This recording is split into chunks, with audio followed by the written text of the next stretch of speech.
La parade, c'est un reportage de Yasmine Moufoletto et Jean-Baptiste Bruno.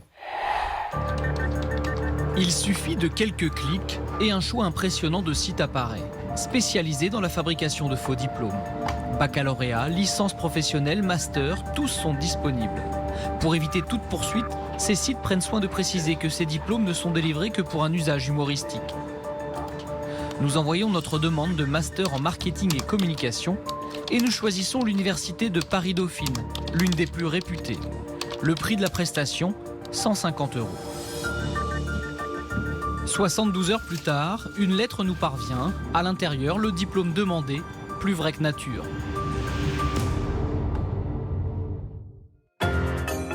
Faux avocats, faux anesthésistes ou encore faux architectes, ces affaires d'usurpation se multiplient et font régulièrement la une de la presse.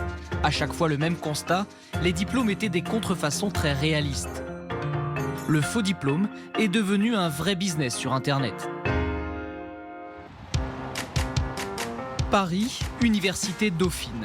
Un campus prestigieux, 10 000 étudiants qui, dès leur sortie, sont recrutés par les plus grandes entreprises, françaises ou étrangères. Ici, tous rêvent de décrocher le précieux sésame à la fin de leur cursus. Et si ces 3 étudiants en finance n'ont pas eu de mal à trouver une entreprise en alternance, ils ont été étonnés par le laxisme des recruteurs. L'entretien qu'on a passé, par exemple, j'ai pas l'impression que mes diplômes ont été vérifiés plus que ça. Et c'est vrai que les boîtes françaises, on n'a pas trop l'impression qu'ils vérifient de ce côté-là. À Dauphine, celle qui donne les diplômes, Bonjour.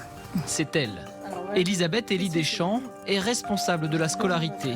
Elle remet le document officiel aux étudiants une fois qu'ils l'ont obtenu. Nous lui montrons le nôtre. On a le bon cachet, le bon nom de la présidente de l'université, du recteur.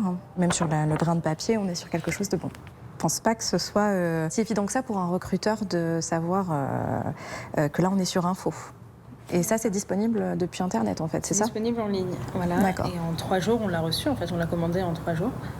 Et on l'a reçu ce matin dans la boîte aux lettres. C'est vrai que c'est inquiétant. Elisabeth, qui manipule de vrais diplômes tout au long de l'année, est bluffée par le réalisme de cette contrefaçon. Une comparaison s'impose. Elle nous invite à la suivre dans son bureau. Venez avec moi, je vais vous montrer un vrai diplôme. Enfin, qu'on puisse comparer les documents. Donc voilà, le faux est ici et le vrai est là. Quand on les compare et qu'on les met vraiment côte à côte, il y a 2 choses qui sautent aux yeux. C'est déjà la couleur. On est sur des coloris beaucoup moins criards au niveau d'un vrai parchemin. Et surtout, le tampon ici de l'Université Paris-Dauphine est bleu.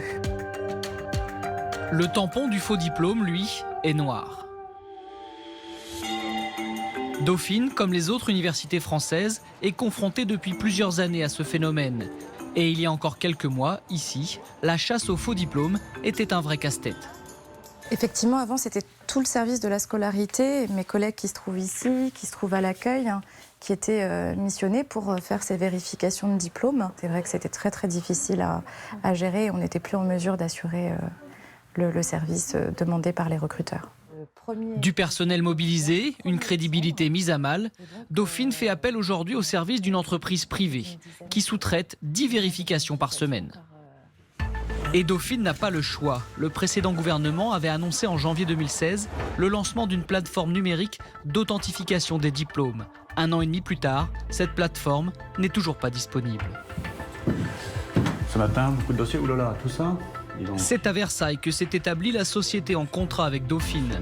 Son objectif, la recherche d'informations précises, mais parfois ça se complique lorsque le diplôme date d'il y a plusieurs années. C'est un vrai travail de fourmi parce qu'on doit aller aux archives, parce que là c'est pas informatisé, donc c'est dans des archives papier, donc il faut avoir bien le bon titre du diplôme parce que dans ces établissements il y a énormément de formations, donc il faut aller dans la bonne boîte, à la bonne année, pour trouver le jury et voir si cette personne était bien officiellement diplômée de cette année-là, dans cette formation-là. Chaque vérification de CV est facturée 20 € à l'entreprise qui a un doute sur un candidat. Confidentiel il y a encore 10 ans, le secteur de la vérification de diplômes est en plein boom. Alors là, justement, on a un graphique qui vous montre bien la progression du marché de la vérification, puisque dans les débuts des années 2000, vous voyez qu'il n'y avait pas beaucoup de vérifications, et maintenant la courbe est très ascendante.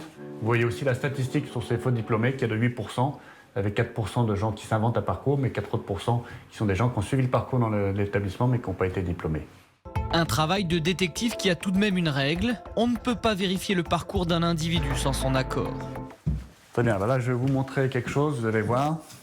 Emmanuel nous emmène ensuite découvrir son classeur fétiche, celui qui regroupe les plus beaux spécimens de faux diplômes.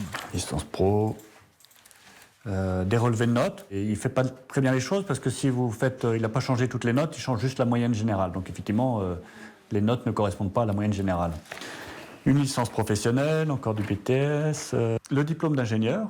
Donc là, on est sur une école d'ingénieurs française, bien connue, sur lequel quelqu'un usurpe le titre d'ingénieur de cet établissement. Une fois la vérification faite, la candidature de ces faussaires est rejetée immédiatement, et c'est un moindre mal. En effet, en cas de plainte, la production d'un faux diplôme constitue une infraction pénale, punie de 5 ans d'emprisonnement et de 75 000 € d'amende. Dans l'actualité internationale, en bref, la tension monte en Espagne à 3 jours du référendum interdit sur l'indépendance de la Catalogne.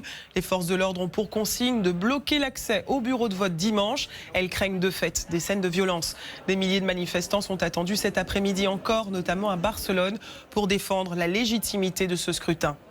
En Ouganda, le vote d'un amendement tourne à la bagarre générale au Parlement. Ça s'est passé avant-hier. Le parti au pouvoir souhaite modifier la Constitution et supprimer la limite d'âge, fixée à 75 ans pour être élu président. Amendement qui permettrait au président Museveni, 73 ans à la tête du pays depuis 1986, de briguer un 6e mandat en 2021. L'opposition a violemment réagi. 18 députés ont été arrêtés.